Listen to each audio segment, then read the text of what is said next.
आम्ही पुट्टपर्तीला जेव्हा शिकत होतो तेव्हा कॉलेजमध्ये पहिला तास सुरू जेव्हा व्हायचा त्याच्या आधी भजन असायचं आणि भजनानंतर गुरुवार सोडून सोमवार, मंगळवार, बुधवार आणि शुक्रवार आणि शनिवार असे 5 दिवस प्रत्येक धर्मावर एक लेक्चर असायचं.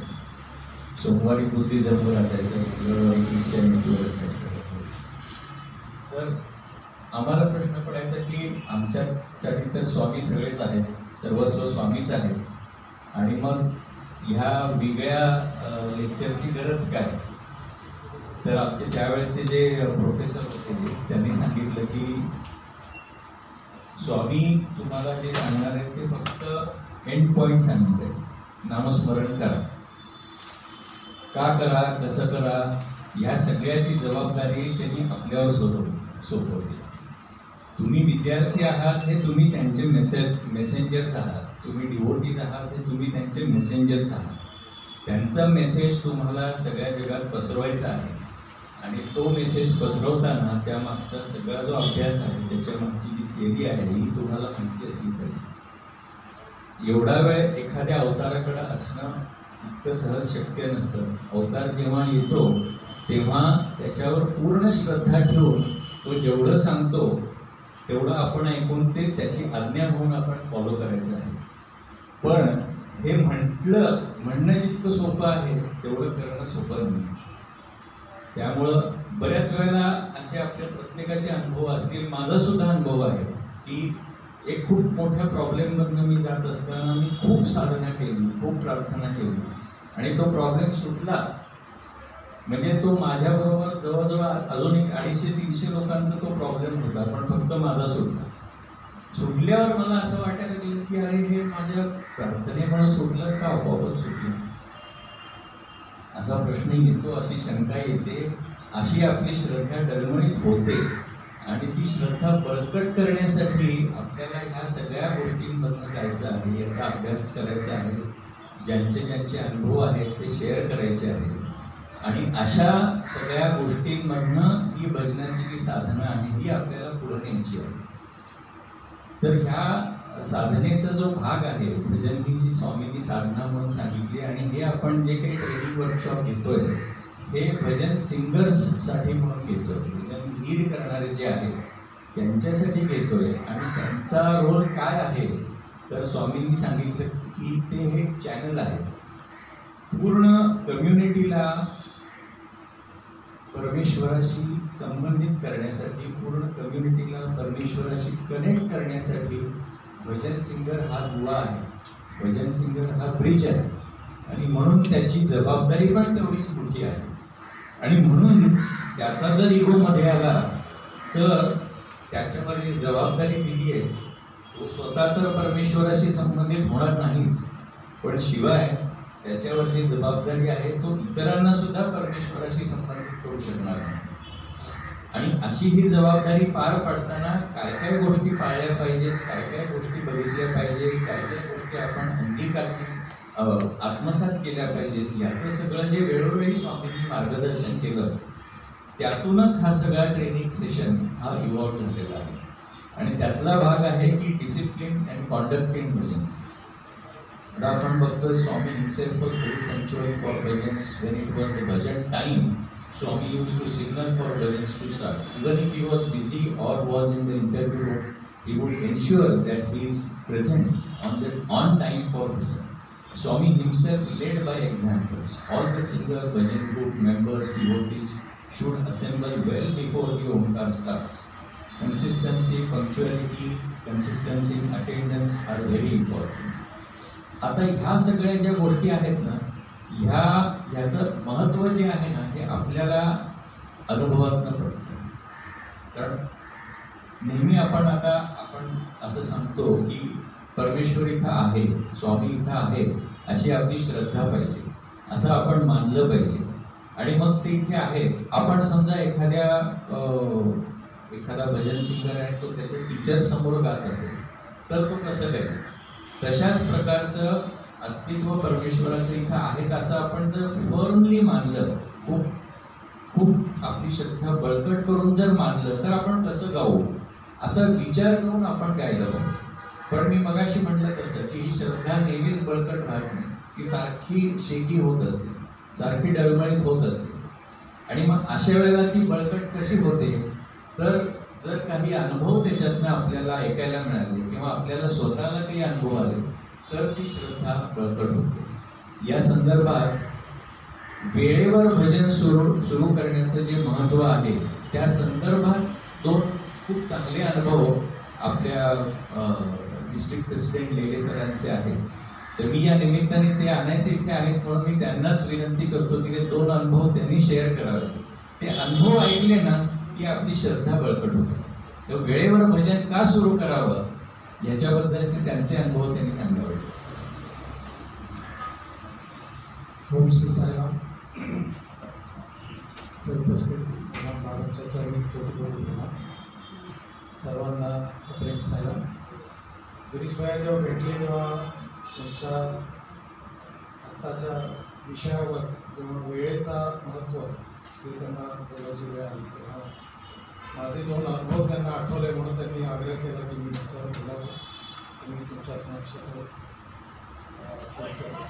मी दिल्लीला वाढलेलो, त्यामुळे दिल्लीला रंजन जैन जे तिथे आत्ता म्हटलं त्यांच्या सान्निध्यात बसून मी तबला वाजवायचो, त्यांच्याकडनं भजनं शिकायचो अगदी लहानपणी 11 वर्षाच्या वयापासून. आणि त्यांचाच आणि एक आमच्या उमानंदाताई म्हणून होत्या दिल्लीला, त्यांचा हा अनुभव आहे. त्या राहायच्या रेल्वे कॉलनीला आणि मोठं घर होतं त्यांचं. त्यांच्याकडे गुरुवारी भजन व्हायचं आणि गुरुवारी भजन व्हायचं. दिल्लीला अंतर खूप आहे त्यामुळे लोक यायचे, वेळेवर येणं जरा अवघड व्हायचं. 6ला भजन म्हटलं किंवा 7ला म्हटलं, काही काही लोक 7ला पोचायचे, काही थोडे आधी. नियमानुसार खरं आपण 10-15 मिनटं आधी पोचलं पाहिजे, कारण आपला श्वास श्वसन सगळं आपलं स्थिर स्थावर होईस तर आपण जेव्हा बसून राहतो स्वामींच्या श्राईनमध्ये त्याच्यानंतर मग आपल्याला अनुभूती होते की आपण आता भजनाच्या तयारीत आहोत आणि आता भजन गाणार. त्याच्या संदर्भात आम्ही आता उशिरा यायचो म्हणून ते घड्याळ नेहमी 5 मिनटं मागे करायचं कि अजून सिंगर झालेले नहीं है, सिंगर्स को आने में देर है, वो घड़ी पीछे करते थे और उससे और जब तक नहीं आए देखते थे, वो अभी भी नहीं आए और 10 मिनट पीछे करते थे, और भी नहीं आए तो और भी 10 मिनट पीछे करते थे. असं करत करत 6चं भजन कधी कधी 6:30 वाजता सुरू व्हायचं. आणि त्यांना नेहमी असं फिलिंग व्हायचं, व्हायब्रेशन्स जेवढ्या हव्या तेवढ्या मिळायच्या नाही. आणि उनको ये हमेशा लगता था कि स्वामी नहीं आ गए हमारे भजन. तो जब वो पुट्टपर्ती गए, उनको बहुत इंटरव्यूज मिले उस टाइम में, तो स्वामी को उन्होंने पूछा, स्वामी हर थर्सडे हम भजन करते हैं, आप आते नहीं हैं. तो बोलते स्वामी जी मैं तो 6 बजे आता हूँ और आप घड़ी पीछे कर दो तो मैं कैसे वहाँ पे रुकूँ. मैं 6 बजे आता हूँ, देखता हूँ कोई भी नहीं है, भजन शुरू नहीं हुआ, मैं चला जाता हूँ. सो इससे हमें पता लगता है कि जब हम 6 बजे अगर बोलें स्वामी हमारे पहले यहाँ उपस्थित, तो हमारा ये उत्तरदायित्व है कि हम 6 बजे से पहले वहाँ आए. स्वामी आने के पहले पुट्टपर्ती में हम क्या स्वामी के बाद में वहाँ पहुँचते थे? नहीं पहुँचते थे. स्वामी आने के पहले 1-1, 2-2 घंटा वहाँ हम लोग बैठते थे. इसीलिए अगर 6 बजे का हमने भजन बोला है या कोई भी कार्यक्रम अगर डिक्लेयर किया है ये कार्यक्रम हम करने वाले हैं, तो हम नहीं कर रहे. स्वामी ने हमारे ऊपर वो एफर्ट डाला है, वो हमें अनुभूति दी है कि ये कार्यक्रम इस दिन इस बजे होना चाहिए. उस समय स्वामी के हाजिर है, लेकिन हम ही लोग लेट आए. आज भी 12:30 बजे अगर कार्यक्रम शुरू होने वाला है, स्वामी आगे चले गए, ऐसा मेरा मानना है, उन्होंने खुद बोला. दूसरी बात, दिल्ली में हम लोग ये जो चेयर रखते हैं उसके स्वामी का फोटो रखते थे, तो उससे भी उसके कई इसके अवसर हुए. उसके बाद फिर वो दीदी ने पूछा, अभी भी मुझे नहीं लगता आप आते हैं. स्वामी होता है मैं आता हूँ, अभी टाइम से आपका भजन शुरू होता है, मैं आता हूँ, लेकिन चेयर के ऊपर फोटो रखा है तो मैं बैठूँगा कहाँ. तो उस टाइम से दिल्ली में ये हमने शुरू किया कि फोटो स्वामी की कुर्सी पे नहीं रखेंगे, उसके अलावा जहाँ मर्जी रखें श्राइन जैसे. ये 2 चीज़ें गिरीश भैया ने बोला तो मैंने आपके साथ जैसा. थैंक यू, धन्यवाद.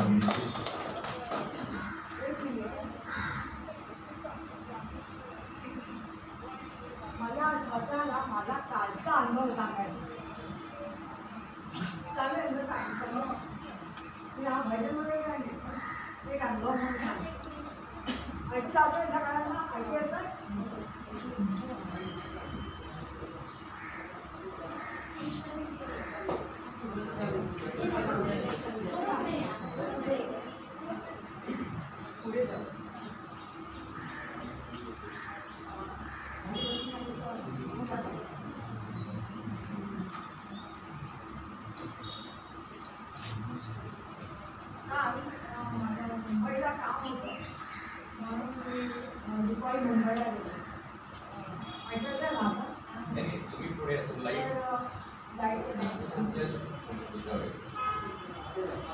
हां तर ते आम्हाला आमच्या सोसायटीचा आम्हाला सह्या वगैरे करायचं होतं. म्हणजे आपण जाऊया आता जास्त परत घेऊया. म्हणजे 2च्या बसने गेलं तर 6 वाजता बोलते काम 7:30च्या बसने 11 वाजता परत येईल घरी, अशी माझी कल्पना होती. त्याप्रमाणे मी 1:30च्या बसने लेट गेली की आम्ही 6 वाजता पोहोचले मुलुंडला. सह्या वगैरे केल्या, सह्या केल्या आणखी लगेच निघून ठाणा स्टेशनवर आले. 7ची बस मिळाली आणि निघालो नंतर मध्ये इतका ट्रॅफिक होता की पाऊण तास जवळजवळ आम्हाला पुढे जाताच येणार. तेव्हाच लक्षात आलं की आता आम्ही बहुतेक 10च्या ऐवजी बहुतेक 12ला वाचलो. आणि तसंच झालं. त्याचप्रमाणे आमचा ड्रायव्हरसुद्धा इतका स्लो चालवत होता की आम्ही सगळ्यांनी लिटरली शिवाय दिल्या जाणार की काय झालं. सगळे आमच्याबरोबरच्या शिवनेरी बसेस सगळ्या पुढे गेल्या, आम्ही आपल्या मागे. मग खूप वेळाने माझ्या लक्षात आलं बहुतेक त्याला झोप येत असावी आणि तुझ्या आपलं सेपट साईड तो स्लो चालवत असा. मग विचार की आलो आम्ही 12 वाजता पुण्याला. त्याला मी म्हटलं SNDTला उतरलोच होते लोक. तर मी म्हटलं मी चाल म्हणजे नाश्तातला टर्मिनल उतरवतील का, मला उतरवतो. SNDTला मी उतरले नाही. तो बीचवरचा आला आणि मला त्यांनी पुढे नेलं. म्हणजे अरे SND जायचं होतं ना म्हणून तुम्हाला काही आता नाही. डेक्कनवर जाऊ, पुढल्या डेक्कनवर नाही म्हणलं. आणि त्यांनी म्हात्रे पुलाच्या तिकडे मला उतरवलं, खूप मागे म्हात्रे पुलाच्या मागे. पण तुम्हाला इथलंच मला नाश्ताला जाता येईल ना, असेल बाबा जवळ असेल नाश्ता. माझ्या काही लक्षात येणार रात्री आणि मी तशीच निघाले. एका माणसाने विचारलं नाश्ता सांगितलं जाईल तर काही खूप लांब आहे, इथं पायी गेला तर 20-25 मिनिटं लागतील, लवकर झालं. रिक्षा नाही काही नाही, मी आपली एकटी चालची आहे. मग एकाला विचारलं मी आगांना म्हात्रे ब्रिज ना असं समोर. म्हणजे असा म्हात्रे ब्रिजला गेला आणि म्हात्रे ब्रिज क्रॉस करायच्या अगोदर एका माणसाने विचारलं अरे ते नाश्ता कुठे आहे. भाई अजून खूप लांब आहे, तुम्हाला वेळ लागेल. तर म्हटलं पण तुम्हाला सोडतो का नाश्ताला. तुम्ही आम्ही नाही तसं सोडलाचं मला. बरं ठीक आहे. मग मी पायी चालायचं. मागला एक मुलगा यायचा होता, त्याला मी म्हटलं तुम्हाला सोडतो का नाश्ताला. मला सोड म्हणे मी पुढल्या तिथे लाईट तिथं आहे लेट, तिथे मी तुम्हाला सोडतो, तिथून तुम्ही पुढे जायचं. म्हणजे बरं चालेल. मग काय वाटतं त्याला आणि त्याने मला नर्सस्टॉपपर्यंत सोडला आणि तो म्हणला की म्हणजे आधी तुम्हाला मी नर्सापर्यंत सोडतो, मला आता मी घरी सोडतो. म्हणला बरोबर माझी मी जाईल. लहान मुलगा होता 15-20 वर्षाचा. पण त्यावेळेला मी माझं आपले विष्णू सहस्रनाम रुद्राभिषेकाचे म्हणतच चालले होते. त्यामुळे मला काही म्हणजे लक्षात नव्हतं. असंच चाललं होतं आणि म्हणजे आता असं चालत जावं. जवळचा मुलगा भेटला आणि उतरताना त्याने माझ्याकडे असं बघितलं, तितकं बघून आणि मग तो गेला. मग त्यानंतर मग एकटी घरी गेले. घरच्या रात्री 1 वाजला होता. मग गेल्यानंतर म्हटलं बरं तो मुलगा भेटला बाबा मला, त्याने मला सोडलं.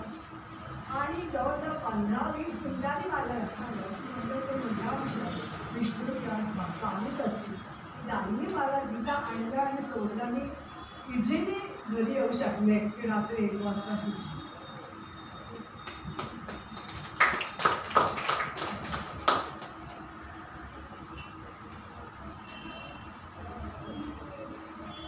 आता या पुन्हा एकदा आपण या भजन ट्रेनिंग विषयाकडे बोलूया. तर या भजन ट्रेनिंगच्या बाबतीत मी सुरुवातीला जसं सांगितलं की आमचे प्रोफेसर म्हणाले की स्वामी जे सांगतात त्याच्या आजूबाजूनी त्याचा सगळा थिअरी अभ्यास हा आपला पूर्ण पाहिजे आणि त्याच्यासाठी आपण काम केलं पाहिजे. विशेषतः आजच्या काळात तर आता असं झालेलं आहे की फिजिकली स्वामी आपल्याकडे नाही आहेत आणि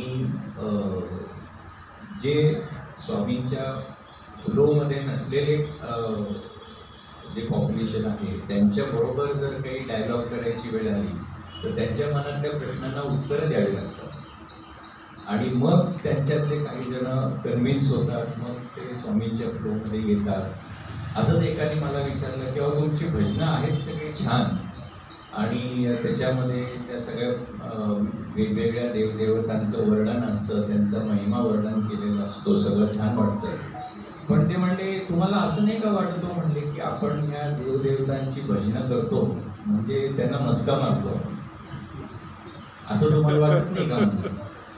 आणि जर देवदेवता सर्व परिपूर्ण असतील, त्यांना कशाचीच गरज नसेल, तर मग त्यांना मस्का मारायची काय गरज? म्हणजे त्यांना तुम्ही मस्का मारला तरच ते तुमचं कल्याण करणार, असं काही आहे का? तर मी म्हटलं प्रश्न बरोबर आहे तुमचा, पण म्हणलं ह्याला एक उत्तर असं आहे की देवदेवता हे कोण आहेत, ते कोणासारखे आहेत? तर ते आपल्या शाळेतल्या हेडमास्टर सारखे, कॉलेजच्या प्रिन्सिपल सारखे. आणि अभ्यास करावं ही त्या प्रिन्सिपलची इच्छा असते, पण तुम्ही अभ्यास केल्याने त्या प्रिन्सिपल पास होणार आहे का, असं विचार. तुम्ही अभ्यास केल्याने कल्याण कोणाचं होणार आहे? तुमचंच कल्याण होणार आहे. आणि भजन हा स्वामींनी दिलेला एक अभ्यास आहे. तो अभ्यास केला की परमेश्वर खुश होणार आहे नक्कीच, पण कल्याण तुमचं होणार आहे म्हणून तो खुश होणार, असा विचार त्याच्या मागे आहे. आणि असा विचार हा आपल्या धारणेमध्ये आला पाहिजे. म्हणजे आपल्याला दरवेळेला हा विचार करत करत 1 मिनिट आपल्याला आपल्या माइंडचं कंडिशनिंग करून मग भजनाला बसणं, ही वेळ सुरुवातीला ठीक आहे, परंतु दरवेळेला आपण भजनाला बसल्या बसल्या एका क्षणात तो असा फ्लॅश झाला पाहिजे की हा माझा अभ्यास आहे, हा माझा अभ्यास करून माझीच प्रगती होणार आहे आणि माझी प्रगती झाल्यामुळं स्वामी खुश होणार आणि मग ते अजून कृपा करणार. असा विचार जर एका सेकंदात फ्लॅश झाला तर तो आपल्या धारणेचाच भाग बनतो. आपल्या धारणेचा भाग म्हणजे काय की आपण ज्या ज्या गोष्टी करत असतो, सकाळी अगदी चहा करतो आणि चहा पितो, तो सुद्धा आम्ही का पितो आणि का चहा करतो, मला असा चहा का आवडतो आणि माझ्या जीवनाचं ध्येय काय आहे याच्याशी ते लिंक करता आलं पाहिजे. माझा सकाळचा चहा पिणं आणि माझ्या आयुष्याचं ध्येय हे मला लिंक जर करता आलं आणि कुणालाही सांगताना क्षणात ते माझ्या डोक्यात जर फ्लॅश झालं तर माझी धारणा पक्की आहे आणि माझी धारणा मला माहिती आहे. अदरवाईज काहीतरी धारणाने आपण करतच असतो, सगळी कर्म जी करत असतो त्याच्या मागं नकळत का होईना की मी कोण आहे ही एक धारणा असतेच, किंवा मला काय साधायचं ही धारणा असतेच. ती फक्त फोरफ्रंटला आली पाहिजे आणि ती कन्सॉलिडेट झाली पाहिजे आणि त्या धारणेतनं आपण ते भजन केलं पाहिजे. मग त्या भजनाचे जे काही नियम आहेत, त्या भजनाच्या ज्या काही इतर काही त्याचा अभ्यास आहे, या सगळ्या गोष्टी मग पटकन आपल्याला आत्मसात होतात. त्यातलीच पुढची गोष्ट म्हणजे आता रिझर्व सीट्स और reserve bhajans for certain singers. तर मगाशी जसं सुरुवातीला श्रीवल्ली ताईंनी सांगितलं की भजन हा एक कनेक्ट आहे. भक्त आणि परमेश्वर यांच्यामध्ये कनेक्ट हे भजनाने होतं आणि ते कनेक्ट होण्यासाठी भजन सिंगरचा मुख्य रोल आहे. तो एक चॅनल आहे आणि त्यांनी इतरांना परमेश्वराशी कनेक्ट करायचं आहे. हे कनेक्ट करताना मध्ये कुठलाही डिस्टर्बन्स नको आहे, मध्ये कुठलंही डायव्हर्शन नको आहे.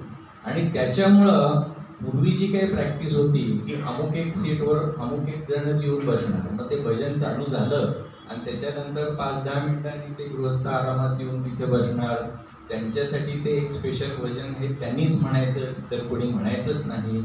ह्या सगळ्या ज्या गोष्टी होत्या ना, ह्या गोष्टींमुळं होतं काय की 10 मिनिटांनी कोणीतरी येणार म्हणून ते सीट रिझर्व ठेवलंय, ही गोष्ट सुद्धा सगळे जे इतर बसलेले असतात त्यांच्यासाठी एक डिस्टर्बन्सच आहे. त्यांच्या डोक्यात तेच विचार चालू असतात की यार इथे कोण बसणार, कोणतरी हां यांच्यासाठी आहे बरं का, ते अमुक अमुक जण येणार आहेत बरं. ही गोष्ट डोक्यात ठेवून तुम्ही भजन म्हणायला लागला तर तुम्ही कनेक्ट होणार कसं? हे तुमचा मुख्य जो उद्देश आहे स्वामींशी कनेक्ट होण्याचा, त्या उद्देशालाच त्याच्यामुळे अडथळा येते, बाधा येते. मग परत ते 10 मिनिटांनी कोणीतरी येणार, मग तेच भजन म्हणणार. शेवटी उपयोग काय? सगळ्यांच्या डोक्यात काय राहणार की अरे हे 10 मिनिटं उशिरा आले, यांच्यासाठी ही सीट रिझर्व होती, हे भजन हेच म्हणणार. हेच जर विचार तुमच्या डोक्यात राहिले तर तुम्ही कनेक्ट होणार कसं? हा त्यातला एक मोठा विचार करण्याचा भाग आहे. आणि म्हणून भजन सुरू करताना एक तर वेळेवर सुरू केलं पाहिजे, त्याचे अनुभव आपण ऐकले. मग अशा प्रकारे कुठलाही डिस्टर्बन्स भजन चालू असताना नसला पाहिजे. आणि त्या डिस्टर्बन्समधला हा एक भाग आहे की कुठल्याही व्यक्तीसाठी रिझर्व सीट नाही, रिझर्व भजन नाही, हा त्यातला दुसरा भाग आहे. आता यांनी इथे सांगितलंय की मगाशी आपण बोललो की स्वामी फिजिकली प्रेझेंट असतील, फिजिकली प्रेझेंट असतानाच्या भजनाचा अनुभव ज्यांनी घेतलेला आहे त्यांनी तो आठवून बघावा, ज्यांनी घेतलेला नाही त्यांनी तो इतरांकडनं ऐकावा. की फिजिकली विचार करा की स्वामी इथे आहेत, आत्ता प्रत्यक्ष आलेत आणि बसलेत, तर आपण कसं वागू, आपण स्वतःला कसं कंडक्ट करू. तसाच भाव हा आपल्या मनात आपण धारण करून प्रत्येक वेळेच्या भजनाला बसलं पाहिजे. जसं गिरीश लेलेंनी सांगितलं की लॉर्ड इज ऑमनी प्रेझेंट आणि त्याची अनुभूती स्वामींनी दिलेली आहे. 2 प्रसंगांमधनं त्यांनी सांगितलं की मी तिथे आलो आहे आणि मी आलो होतो, पण त्या खुर्चीवर फोटो ठेवला तर म्हणून मी नाही बसलो. म्हणजे त्यांनी काय सांगितलं की मी तिथे आलो होतो आणि मला माहिती आहे. त्यांच्या सर्वज्ञ असण्याची, ऑमनी प्रेझेंट असण्याची अनुभूती त्यांनी भक्तांना त्यांच्या बोलण्यातनं दिली. तर त्या अनुभूतीचा आपण विचार केला पाहिजे आणि कायम ते इथे आहेतच असा विचार आपण आपल्या मनात दृढ केला पाहिजे आणि त्या विचारानुसार आपलं वर्तन असलं पाहिजे. If the singers are coming late and unable to come on time due to some emergency, then they should sit at the back. कितीही मोठा सिंगर असेल, म्हणजे म्युझिकली तिथे सुद्धा उपरतीला जे विद्यार्थी गातात त्यांच्यामध्ये अशी एक त्यावेळेला सुद्धा असं नक्की थोडंफार होतंच की 4 विद्यार्थी सगळे चांगले गात आहेत तरी सुद्धा त्यांच्यामधला एक थोडासा सुपीरियर आहे आणि मग कधी कधी स्वामीसुद्धा त्याला जास्त गायला सांगतात. एका वेळेला एखाद्या भजन सेशनमध्ये 3-4 भजनं त्यालाच गायला सांगतात. मग त्याच्याबद्दल एक वलय तयार होतं की अरे हा स्वामींचा आवडता सिंगर आहे वगैरे, अशा सगळ्या गोष्टी होतात आणि ह्या सगळ्या गोष्टींवरच आपल्याला मात करायची आहे. पण ह्या गोष्टी होत नाहीत असं नाही. आणि असाच एक ज्याच्या भोवती जास्त वलय तयार झालेलं होतं असा एक भजन सिंगर एके दिवशी अगदी एखादा एक अर्धा मिनिट लेट आला असेल, पण अर्धा मिनिट लेट आला म्हणून तो मंदिरात मागं बसला, तो भजन गायला नाही. दुसऱ्या दिवशी स्वामींनी त्याला विचारलं की तू मागं का बसलास. त्यांनी सांगितलं स्वामी मी अर्धा मिनिट लेट आलो. तर स्वामींनी त्याला ॲप्रिशिएट केलं, नाही चांगलं आहे, ही शिस्त पाळलीच पाहिजे. तर जिथे स्वामींच्या मंदिरात अशी शिस्त पाळली जाते तर ती शिस्त आपण निदान फॉलो करूया. आपण आपल्या डोक्यातनं काही नवीन शिस्तीचे नियम काढायची गरज नाही आहे. जे काही तिथे होतं ते आपण ऐकावं आणि ते फॉलो करावं आणि त्याच्याचसाठी हे ट्रेनिंग आपण घेतो आहे. शेवटी काय आहे की कुठल्याही प्रकारचा डिस्टर्बन्स न येता आपण परमेश्वराशी कनेक्ट होण्याची जी वेळ आहे त्या वेळेत आपण त्या वेळेचा मॅक्झिमम उपयोग करून घेतला पाहिजे आणि परमेश्वराची कृपा आपल्याला मिळवते. भजन चालू असताना हालचाली करणं किंवा आपल्याला मांडी नाही घालता आली म्हणून सारख्या मांड्या बदलणं किंवा इवन विद्यार्थी गात असताना सुद्धा एका विद्यार्थ्याचं भजन चालू असताना माईक दुसऱ्याकडलं देताना त्याचा सुद्धा डिस्टर्बन्स नाही झाला पाहिजे. तो माईक अगदी स्मूथली कसा तिकडून तिकडे शिफ्ट होईल की ज्यामुळे इतर लोकांचं लक्ष त्याच्याकडे जाणार नाही. अशा पद्धतीनं माईक शिफ्ट करा अशा स्वामींच्या इन्स्ट्रक्शन्स असायच्या. तर ह्या सगळ्या ज्या गोष्टी आहेत त्या मूळ एकच आहे की आपल्याला कनेक्ट व्हायचं आहे आणि ते कनेक्ट होताना कुठल्याही प्रकारचा डिस्टर्बन्स, कारण ही कम्युनिटी साधते. कम्युनिटी साधण्यामध्ये डिस्टर्बन्स कसा होणार नाही ह्याची काळजी आपण कशी घ्यायची ह्याचं मार्गदर्शन या ट्रेनिंग वर्कशॉपमध्ये केलं. अजून कुठल्या कुठल्या गोष्टी आपण टाळल्या पाहिजेत या भजन सेशन चांगला होण्यासाठी.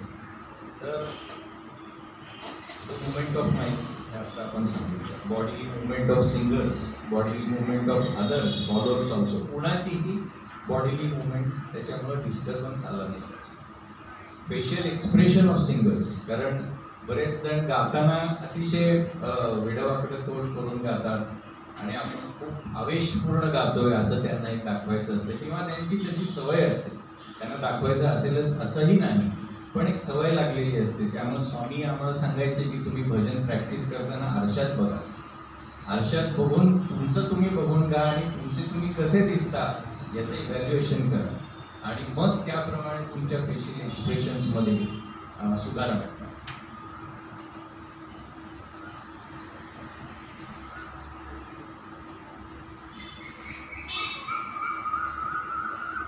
भजन झाल्यानंतर काही काळ, 1-2 मिनटं 3 मिनटं सगळ्यांनी शांतता पाळायची, असं एक इन्स्ट्रक्शन इथे दिलेलं आहे.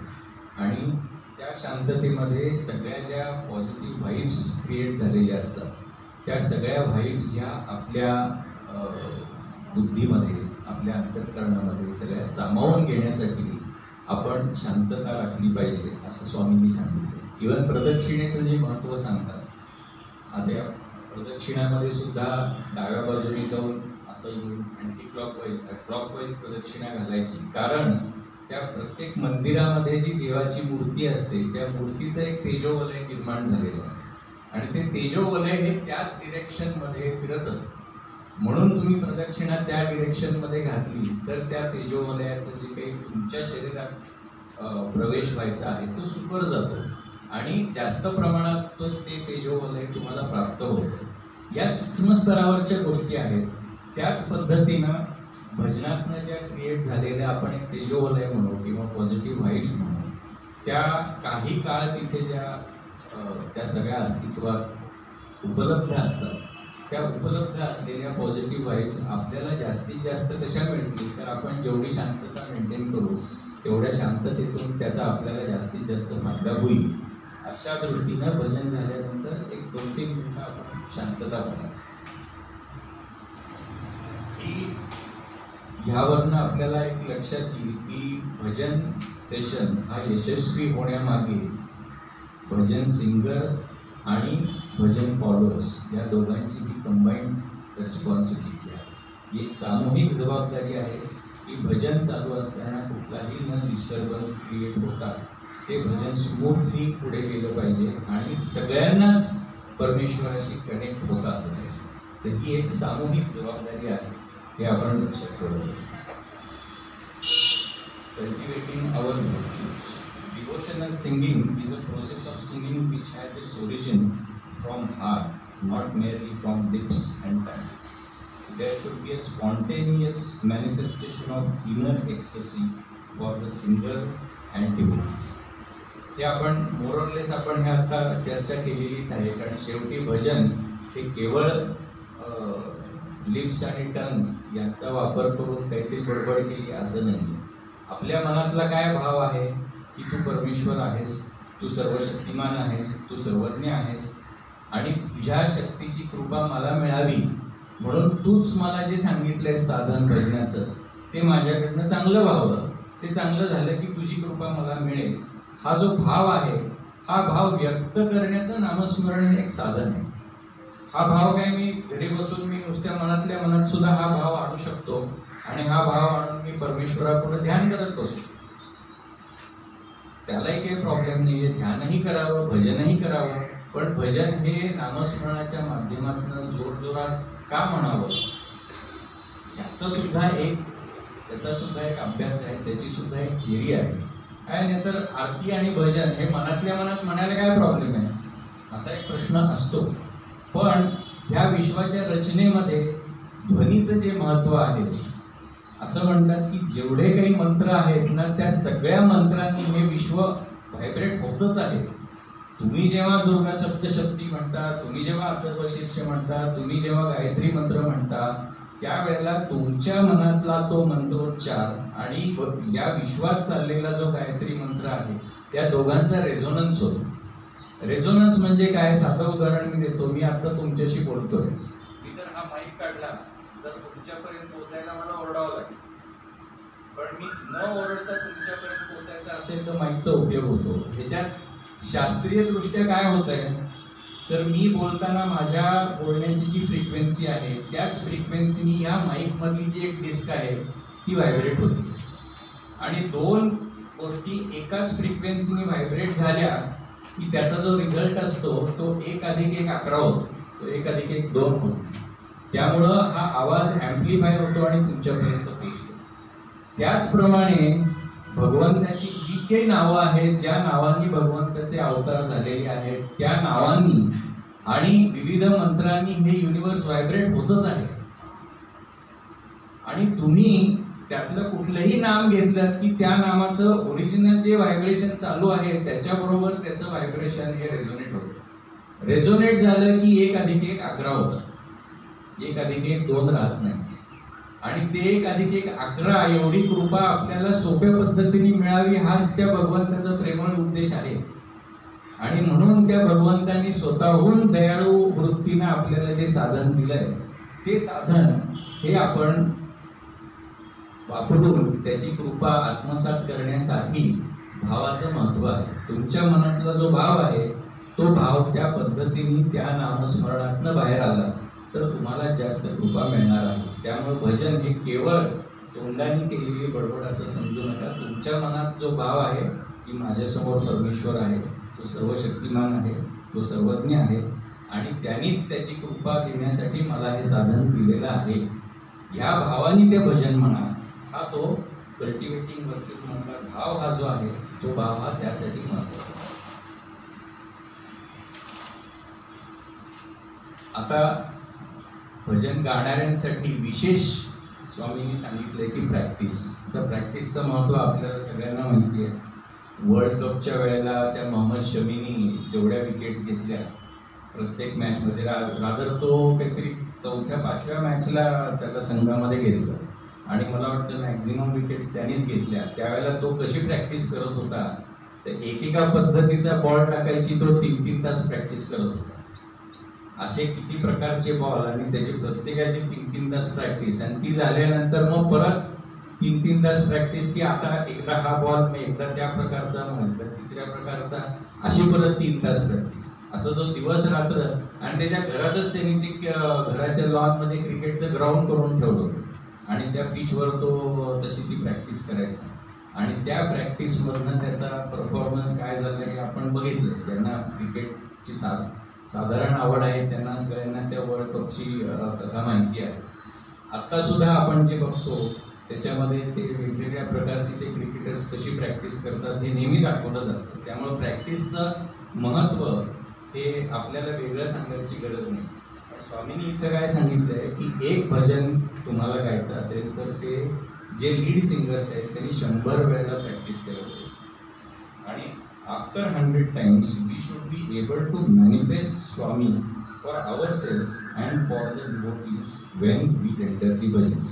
मॅनिफेस्ट म्हणजे काय, मगाशी सांगितलं तसं मनातला भाव हा तितक्याच प्रभावीपणे व्यक्त झाला पाहिजे.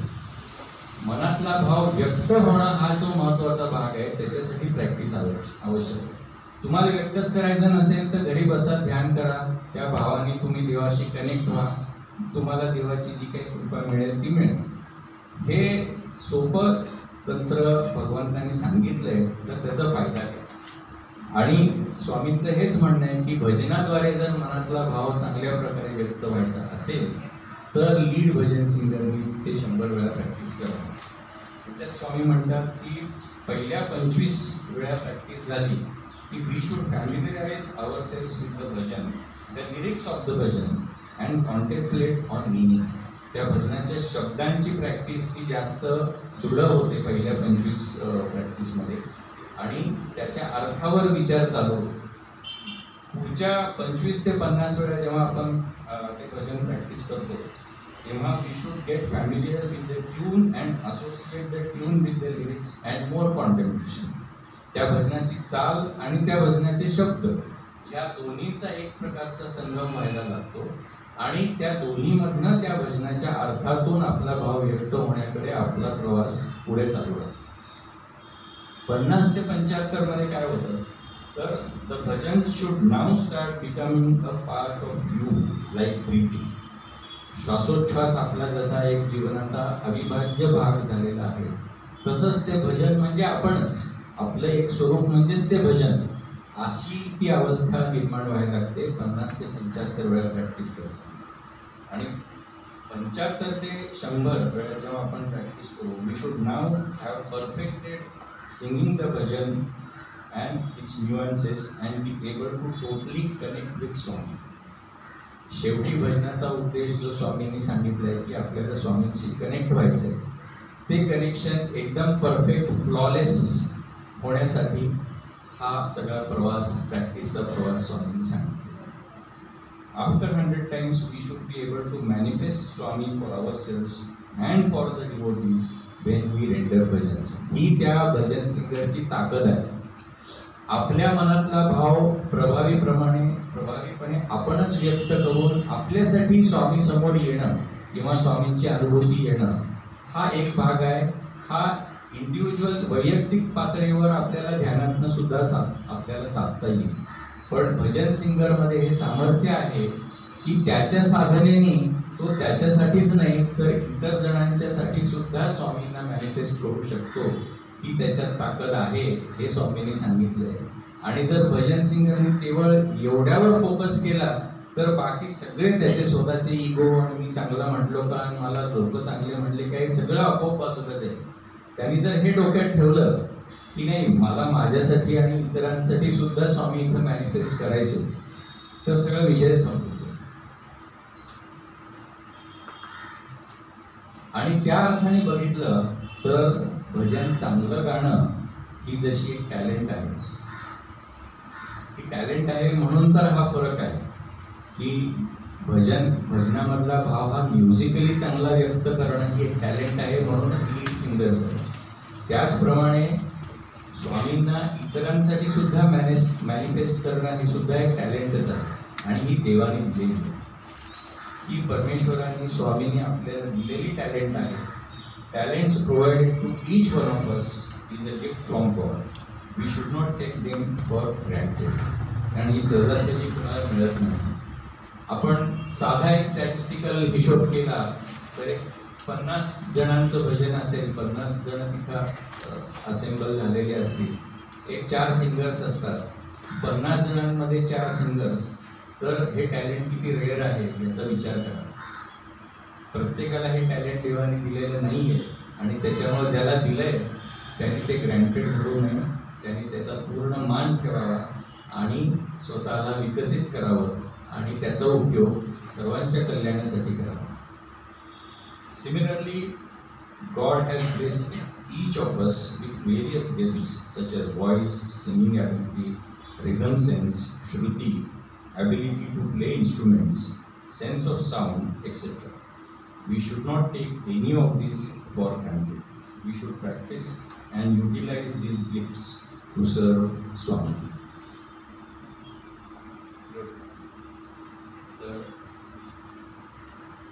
मला वाटतं जेवढं मला सांगितलं होतं त्याचा मॅक्सिमम आपल्या पुढं चांगल्या पद्धतीनं मांडण्याचा प्रयत्न केला आहे. आता ह्याच्या पुढचं सगळं ट्रेनिंग सेशनसाठी मी कृष्णाबाईंना रिक्वेस्ट करतो की त्यांनी आता सूत्र आपल्या हातात घेतलं.